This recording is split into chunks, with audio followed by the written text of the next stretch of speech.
سلام دوستان، به ویدیو جدید خیلی خوش اومدید. امروز اومدیم توی سری ماینکرافت هاردکور خیار سبز. آقا قراره بریم توی این پارت یه بیس برای خودمون بسازیم و آره دیگه برم بخوابم. خاصی دیگه ندارم و آره آقا قرار بیسمو کجا بسازم.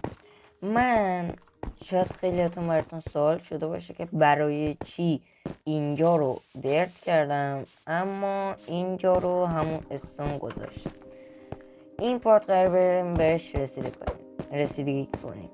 قرار بود که من پارت قبلی برم اینا رو پر کنم و من پارت قبلی ویدیو رو بستم دیگه، اصلا نرفتم توی ماینکرافت، اصلا بازی نکردم، رفتم امتحان خوندم و بعدش الان اومدم ماینکرافت بازم، یعنی هیچ تغییری نداشتیم. اوکی و نپرسید که برای چی کاری نکردم و اینا.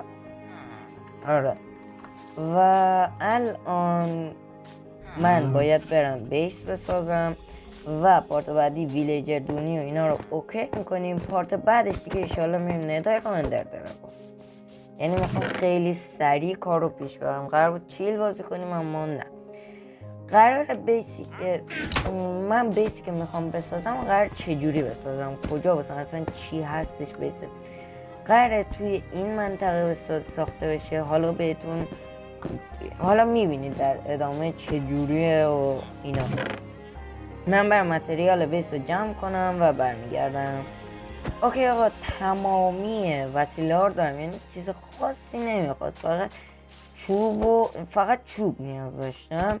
اما الان چوب دارم ولی چوب اسپروس ندارم و قرار بریم چوب اسپروس جمع کنیم. بزن بریم. آقا من یک استک و 3 تا جمع کردم که میدونم کمه ولی حالا اوکیه، فعلا اوکیه. برای اون بیسی که من میخوام بسازم فکر کنم اوکی باشه و آره دیگه. آقا بزن بریم. آقا من میرم بیس رو میسازم، شما یک تایم لپس کوچیکی رو ازش میبینید. ورودی بیس قرار دقیقا همینجا باشه و آره دیگه بزن بریم.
اوکی آقا دیزاین بیس هنوز تموم نشده.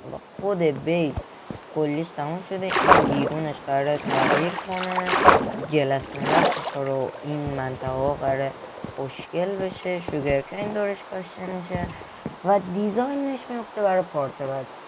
این پارت فقط بیس رو ساختم، حرف خاصی هم ندارم، این چیز خاصی نبود بگم. و آره این پارت فقط بیس رو ساختم. من تا الان چند تا استریم دارم، چند تا نخ دارم، بکنی شیشونی. این دوتا با هم شدن شیشونی. تو چی میسوشی؟ این باکت آب میگیره. پیل گاردن میگی؟ دارم آجی، بذار پیل گاردن ازش بخوام. خوبه البته 4 نظر من 10 تا به در نمیخوره. و آره دیگه آقا، مرسی که این پارت تماشا کردید. پارت بعدی قرار کلی کار انجام بدیم و پارت بعدی البته کلی کار که نه، پارت بعدی فکر کنم پارت چیلیه. قرار بریم ویلیجر رو اوکی کنیم. پشمه هر پارت داره میشه 5 روز. و آره فعلا